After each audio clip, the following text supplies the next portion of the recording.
प्रिय दर्शकों नमस्कार, हाजिर हूं। आज मैं आपको बताने वाला हूं 17 मार्च गुरुवार के दिन होलिका दहन का जो मुहूर्त है उसका समय क्या है, और साथ ही साथ मैं आपको बताऊंगा इस समय में ऐसा कौन सा उपाय किया जाए जिसके करने से हमारे जीवन में चल रही विभिन्न प्रकार की समस्याओं से हमें छुटकारा मिल जाए। प्रिय दर्शकों, इस प्रश्न को लेकर के मेरे पास बहुत ज़्यादा फ़ोन कॉल्स आ रहे हैं। कोई मुझसे पूछ रहा है कि गुरुजी, हमारे घर में बरकत नहीं हो रही है, हमें लगता है कि हम पर किसी ने कोई जादू टोना करवा दिया है, कोई तांत्रिक क्रिया करवा दी है। कोई कह रहा है कि हमारे व्यापार को बंधवा दिया है, कोई कह रहा है कि हमारे घर में इतनी बीमारियां लगी हैं जाने का नाम नहीं ले रही। कोई न कोई बीमार रहता है और बीमारियां भी ऐसी हैं दवाइयां काम नहीं कर रही हैं।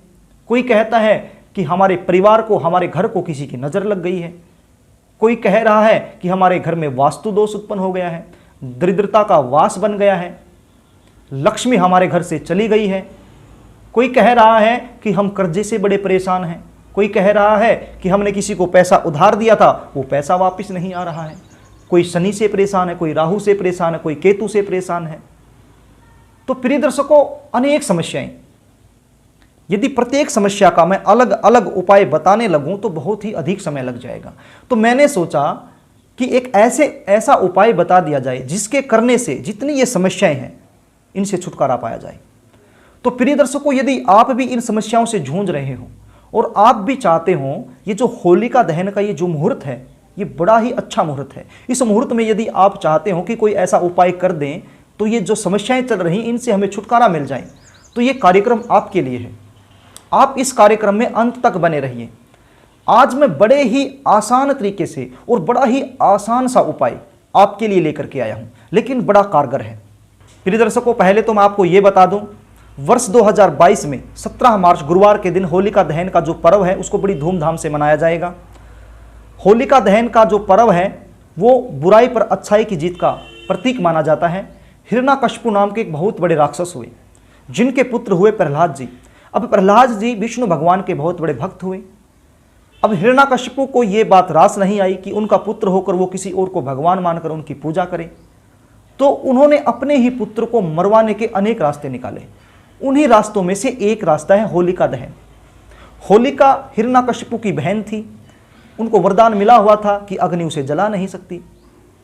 इसलिए उन्होंने कहा कि प्रहलाद को मैं अपनी गोद में लेकर के बैठ जाऊंगी, आप मेरे चारों तरफ अग्नि जला देना, मैं बच जाऊंगी, प्रहलाद जल जाएगा। लेकिन हुआ इसका उल्टा। अब प्रहलाद जी तो बच गए लेकिन होलिका जल गई, अर्थात बुराई की हार हुई, अच्छाई की जीत हुई। तो इसलिए इसको बुराई पर अच्छाई की जीत का प्रतीक माना जाता है। तो इस मुहूर्त में हर कोई चाहता है कि हम भी, हमारे जीवन में जो बुराइयां हैं उनका अंत हो जाए, जो कष्ट हैं, जो बीमारियां हैं, जो समस्याएं हैं उनका अंत हो जाए और हमारे जीवन में सुख शांति और सुख समृद्धि आ जाए। तो प्रिय दर्शकों, आज मैं इसी के लिए आपको एक उपाय बताने वाला हूं। पहले मैं आपसे निवेदन करना चाहूंगा, यदि आप मेरे चैनल पर नए हैं तो चैनल को सब्सक्राइब कर लें, बेल आइकन को प्रेस कर लें, ताकि हमारे आने वाले जो कार्यक्रम हैं उनका नोटिफिकेशन आपको मिल सके और आसानी से आप उनको देख पाएं।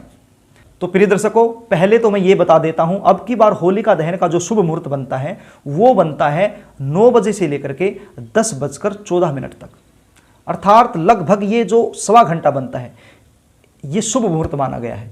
इसी मुहूर्त में आपने जो उपाय मैं आपको बताऊंगा ये उपाय करना है। उपाय बड़ा आसान है लेकिन कारगर है। एक बात का विशेष ध्यान आपने रखना है, जब ये उपाय आप करना शुरू करें तब से लेकर के और जब तक होलिका दहन की अग्नि में इसे डाल न दे तब तक बीच में बोलना नहीं है, बिल्कुल भी नहीं बोलना है। इशारों में आप बात कर सकते हैं, इशारों में समझा सकते हैं, इशारों में समझ सकते हैं, लेकिन मुख से कुछ नहीं बोलना है। आपने जो भी प्रणाली बनानी है, किस प्रकार से जाना है, क्या करना है, वो पहले से ही आप तय कर लीजिए। बीच में नहीं बोलना है, आपको इस बात का ध्यान रखना है। तो प्रिय दर्शकों, किस प्रकार से उपाय को करना है ध्यान से सुन लीजिए।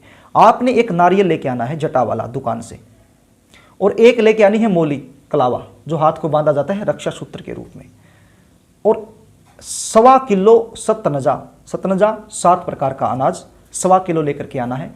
टोटल वेट 1.25 किलो होना चाहिए। अब उसमें 50 ग्राम कुछ हो सकता है, 100 ग्राम कुछ हो सकता है, 200 ग्राम कुछ हो सकता है, 150 ग्राम कुछ हो सकता है, वो चलेगा, लेकिन टोटल वेट 1.25 किलो होना चाहिए। 7 प्रकार का अनाज होना चाहिए। ये तीनों चीज़ आपने मार्केट से ले आने हैं, अपने घर में रख लेनी है। ये आप दिन में, गुरुवार के दिन किसी भी समय ला सकते हैं, दोपहर में, दिन में, सुबह किसी भी समय ला करके अपने घर में रख लीजिए। अब ये उपाय शुरू कब करना है? मैंने बताया आपको 9 बजे से 10:15 के बीच में।